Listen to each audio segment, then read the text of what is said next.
What if some of the strongest forces shaping your life did not begin with you? What if your fear of failure, your hunger for recognition, your inability to trust, your complicated relationship with money, your instinct to rescue people, your attraction to emotionally unavailable partners, your unusual career struggles, your unexplained guilt, your repeating family conflicts, even your resistance to happiness are not isolated personality traits? What if they are the continuation of an unfinished family story? This is where the D1 and D12 charts become extraordinarily important in ancestral karma analysis. The D1 chart shows the visible architecture of your life. It shows the personality you inhabit, the family conditions into which you are born, your emotional foundations, your relationship with authority, parents, inheritance, status, sexuality, marriage, work, conflict, loss, wealth, and survival. But the D12 chart goes deeper. The D12 or Dwadasamsa is not merely a secondary chart about parents. That definition is too shallow. In the context of ancestral karma, the D12 is the inherited family matrix. It is the finer blueprint of what arrives through the parental stream. It shows the psychological, material, relational, and karmic atmosphere that existed before you consciously entered the story. The D1 shows the visible life. The D12 asks a much darker question. What built the person who is now living that life? And that distinction matters because you can change countries and still carry your family. You can stop talking to your parents and still carry your family. You can become wealthy, educated, spiritual, successful, independent, and completely different from everyone who raised you, yet still repeat the emotional architecture of the lineage. You may marry someone completely unlike your father and recreate your father's emotional absence. You may reject your mother's way of living and unconsciously reproduce her fear. You may hate the control you experienced in childhood and then become controlling in the name of protection. You may swear never to tolerate financial insecurity and then build your whole identity around money because financial insecurity is still controlling you from the inside. That is ancestral karma. It is not always a curse. Sometimes it is a talent. Sometimes it is protection. Sometimes it is extraordinary intelligence, courage, discipline, spiritual instinct, craftsmanship, business ability, resilience, or healing capacity developed through generations of human struggle. But whether blessing or burden, the question remains the same. What entered your life through the lineage, and what are you now doing with it? This is why the D1 must come first. In the D1, I begin with the 4th house and moon for the maternal emotional field, the 9th house and sun for the paternal and dharmic field, the 8th house for inherited burdens, hidden family material, secrecy, inheritance, trauma, unresolved transformation, and what the family does not openly discuss. I look at the 1st house because you are not outside the lineage. You are one of its living expressions. I look at the 2nd house because family is not only blood. Family is speech, food, money, values, accumulated resources, and the invisible rules governing what is considered respectable, shameful, acceptable, or forbidden.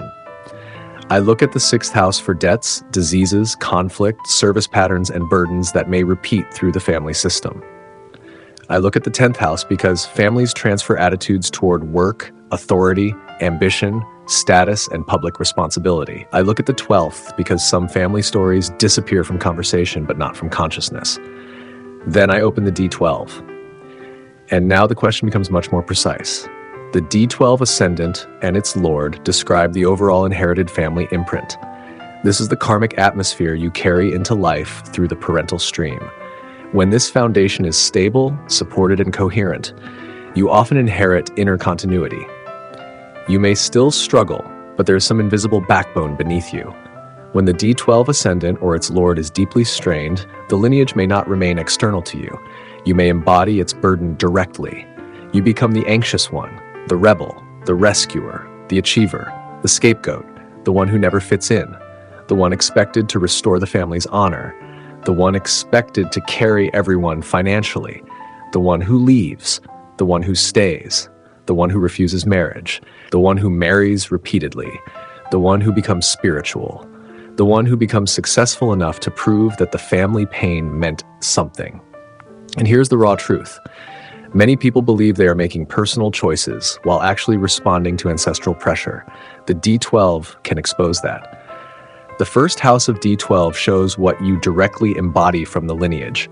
The second shows inherited wealth patterns, value systems, speech, and family culture. The third can reveal how courage, effort, communication, and survival strategies were handled by parents and ancestors. The fourth house and moon become central for the maternal stream. Not simply, did I have a good mother? That question is far too simplistic. The real question is, what emotional world came through the mother? Was love mixed with anxiety? Was nurturing mixed with control? Was care mixed with sacrifice? Was silence used as punishment? Was emotional volatility normalized? Was the mother herself carrying grief she could never name? Did she inherit fear from her mother? Did women in the family survive through compliance, endurance, emotional suppression, hyper-responsibility, or complete withdrawal? The moon is absorbent. It carries emotional atmosphere into the nervous and psychological body. So when I study ancestral karma, I am not merely looking for dramatic family scandals. I am looking for emotional habits, because emotional habits become personality. Personality shapes decisions. Decisions create relationships. Relationships create events. That is how ancestral karma becomes visible. A mother who lived in fear may raise a child who becomes hyper-independent. That child may grow into an adult who avoids vulnerability. That adult may attract emotionally unavailable partners. The relationship fails. The person says, "Why does this keep happening to me?" And the answer may not be simple destiny. The answer may be that the old emotional architecture is still choosing. The ninth house and sun in D1 and D12 bring us into the paternal stream. Again, I do not reduce this to whether the father was good, bad, present, or absent. The father can represent authority, dignity, morality, direction, recognition, confidence, ambition, leadership, and the internal permission to occupy space in the world. A wounded paternal stream may produce rebellion against authority, obsessive achievement, fear of failure, inability to receive recognition, conflict with bosses, chronic proving, or attraction to powerful but emotionally unavailable partners. A strongly burdened sun may produce pride, shame, status anxiety, or the feeling that your worth depends on success. Sometimes the father was physically absent. Sometimes he was physically present and emotionally absent. Sometimes he provided everything materially, but nothing emotionally. Sometimes he loved deeply, but was destroyed by his own addictions, anger, humiliation, debt, defeat, or social pressure. Sometimes the ancestral pattern is not lack of father. It is too much father, too much domination, too much authority, too much reputation, too much pressure to succeed, too little room to become yourself. And this is where ancestral karma becomes uncomfortable, because the shadow of the lineage often hides inside the virtues the family celebrates. Discipline may hide fear, sacrifice may hide resentment, tradition may hide control, success may hide shame, loyalty may hide emotional captivity, duty may hide the inability to say no, spirituality may hide avoidance, family unity may hide silence around abuse, addiction, or betrayal. The D12 does not merely tell me who your parents were, it can reveal what their lives transmitted into yours. The fifth house of D12 is especially important because you are not only the child of a lineage, you are also its future. The fifth shows continuation. It can reveal how ancestral material moves forward into creativity, children, intelligence, legacy, and future expression. This is where the karmic question becomes personal.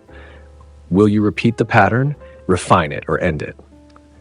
The sixth house can expose debts, diseases, disputes, servitude, imbalance, and unresolved obligations within the lineage. Sometimes the native becomes the person who repeatedly has to fix what others created. You pay debts you did not incur. You manage crises you did not start. You care for parents who never cared for themselves. You become the responsible one because irresponsibility has accumulated around you for generations. And eventually you call yourself strong, but sometimes strength is simply what happens when nobody ever allowed you to collapse. The seventh house shows marriage and partnership, but in ancestral work it becomes something more. Your intimate partner often becomes the living stage on which family karma reappears. Why do people marry their opposite and still repeat their parents' marriage? Because surface differences do not necessarily break deeper patterns. You may choose a quiet partner because your father was aggressive, but then discover the partner is emotionally unavailable. You may choose a financially stable partner because your childhood was insecure, then find yourself trapped in a relationship without intimacy. You may become obsessively independent to avoid dependency, only to attract people who need to be rescued. This is not punishment. It is pattern recognition. The partner becomes the mirror. The relationship reveals what remains unresolved. The 8th house of D12 is one of the deepest ancestral zones. This is where inheritance, secrecy, buried conflict, loss, sexuality, shame, hidden wealth, wills, sudden reversals, and unfinished transformation can sit. Families often have rooms no one enters, subjects no one discusses, names no one mentions, deaths no one grieved, affairs no one admitted, children no one acknowledged, money no one explained, illnesses no one understood, addictions everyone noticed but nobody named. The 8th house does not automatically prove a specific hidden event. Astrology should not become fantasy or accusation. But when the same themes repeat across D1 and D12, the possibility of inherited hidden material becomes much stronger. The 9th house of D12 brings us deeper into father, ancestry, lineage memory, morality, belief, and the inherited idea of what life is supposed to mean. Some families inherit wealth, some inherit education, some inherit faith, some inherit exile, some inherit bitterness, some inherit the belief that the world is dangerous, some inherit the conviction that nothing comes without suffering, some inherit the expectation that children must sacrifice themselves for parents, some inherit an obsession with status, some inherit spiritual discipline, some inherit extraordinary wisdom. You may have been raised in a home where nobody ever said, "You must suffer." But if everyone around you only respected people who suffered, you learned the rule. That is ancestral conditioning. The 10th house of D12 shows the karma of the lineage in action. Work, responsibility, reputation, duty, public consequences, the kind of karma the family repeatedly performs. A strong Saturnian family pattern can produce engineers, administrators, workers, builders, managers, civil servants, or people carrying enormous responsibility.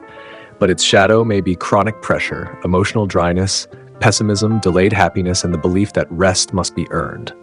A Martian lineage may produce courage, military strength, technical skill, entrepreneurship, decisive action, and resilience. Its shadow can be anger, conflict, accidents, impulsiveness, domination, or constant competition. A Mercurial lineage may produce traders, writers, analysts, teachers, technicians, communicators, and intellectual adaptability.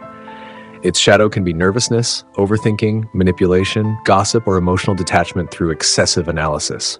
A Jupiterian lineage can transmit knowledge, teaching, law, faith, morality, institutions, guidance, and wisdom. Its shadow can be dogmatism, superiority, overconfidence, or moral hypocrisy.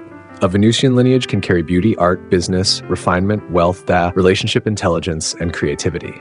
Its shadow can become dependency, indulgence, vanity, infidelity, obsession with appearance, or inability to tolerate discomfort. A solar lineage can transmit leadership, dignity, authority, visibility, and ambition. Its shadow can become pride, dictatorship, status obsession, and the destruction of individuality within the family. A lunar lineage carries emotional memory, nourishment, intuition, property, home, and belonging. Its shadow can become mood instability, emotional enmeshment, fear, nostalgia, and the inability to separate. A Rahu-dominated ancestral field may carry ambition, migration, foreign environments, technology, media, unconventional success, and enormous hunger. Its shadow can become obsession, deception, addiction, image consciousness, scandal, or insatiable desire. A Ketu-dominated lineage may carry spirituality, intuition, research, occult knowledge, renunciation, and deep inner intelligence. Its shadow can become detachment, fragmentation, emotional absence, instability, or abrupt severance. Then comes the 11th house, showing gains, fulfillment, networks, and what actually comes through parents, grandparents, and the larger lineage. And finally, the 12th house, the house of residue, loss, exile, retreat, foreign lands, isolation, unresolved endings, things carried from earlier lineages, and unfinished cycles. When the 12th house of D12 is heavily activated, the native may feel that something in the family story is incomplete. There may be repeated separation, migration, abandonment, renunciation, sacrifice, institutionalization, spiritual withdrawal, or the strange experience of not fully belonging anywhere. And yet here is the most important principle in the entire analysis. One difficult placement does not prove ancestral karma. One afflicted planet does not justify a dramatic story. I look for repetition. The D1 father axis is strained, and the D12 ninth house and sun repeat the strain. Now I pay attention. The D1 maternal axis is difficult, and the D12 fourth house and moon confirm the same emotional pattern. Now the signal is stronger. The 8th house repeats hidden pressure. The 12th repeats unresolved residue. The 1st house shows the native personally embodying the pattern. The 7th shows intimate relationships recreating it. The 10th shows career becoming the stage on which the burden plays out. That is diagnosis. Concordance matters more than cleverness. And this is also why I reject fatalistic astrology. A difficult D12 does not mean you are cursed. A difficult family history does not make you condemned. Ancestral karma is not about blaming dead people, blaming parents, or inventing mystical explanations for every problem. It is about seeing the pattern clearly enough that unconscious repetition is no longer your only option. Because once you see that your workaholism may be inherited fear, you can ask whether every achievement is truly yours. Once you see that your attraction to unavailable partners mirrors the emotional architecture of childhood, you can stop calling it chemistry. Once you see that chronic rescuing came from a family where love meant self-sacrifice, you can learn that love without boundaries is not always love. Once you see that your career obsession came from a lineage terrified of humiliation or poverty, you can decide whether success is your calling or your defense mechanism. And once you see that you also inherited gifts, you stop treating yourself only as a wound. You may have inherited extraordinary survival intelligence. You may have inherited craftsmanship. You may have inherited business instinct. You may have inherited intuitive gifts. You may have inherited devotion. You may have inherited courage developed by people who survived circumstances you can barely imagine. The purpose of an ancestral karma reading is not to terrify you with the past. It is to separate what is truly yours from what you have been carrying unconsciously. To understand why certain people appear in your life, why certain situations repeat, why career themes become emotionally charged, why relationships trigger disproportionate reactions, why authority affects you so deeply, why money becomes identity, why family obligations dominate your choices, why independence becomes armor, why success does not always bring peace, and why some struggles feel older than your biography. The D1 tells me how the story appears. The D12 tells me where the story may have come from. And when both charts speak the same language, I listen very carefully. Because that is when astrology stops being description and becomes diagnosis. Not diagnosis in the medical sense, diagnosis in the deeper symbolic sense. What pattern is operating?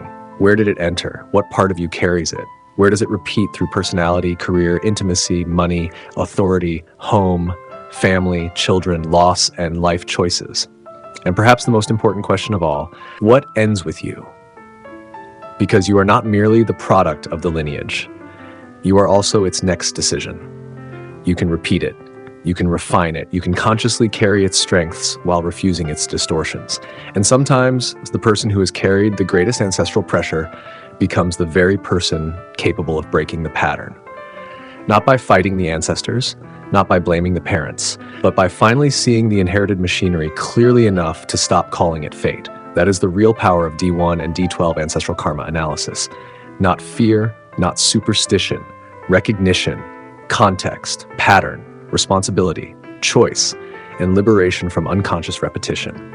If you feel that certain patterns in your life keep repeating through relationships, family, career, authority, money, emotional struggle, or the strange sense that you are carrying something that did not begin with you, get in touch with me for a personalized ancestral karma reading. Not a generic prediction, not a one-size-fits-all remedy. A reading that examines your actual D1 and D12 charts, your inherited family patterns, your parental and grandparental streams, the places where burden repeats, the gifts the lineage has given you, and the kind of insight that works for you. Because the right reading should not make you more afraid of your karma, it should make you more conscious of it. And once you become conscious of the pattern, you are no longer completely controlled by it. Like, share and subscribe if you value deeper Vedic astrology that goes beyond surface prediction and into the architecture of personality, relationships, family inheritance, and human destiny. And get in touch with me for a reading that works for you.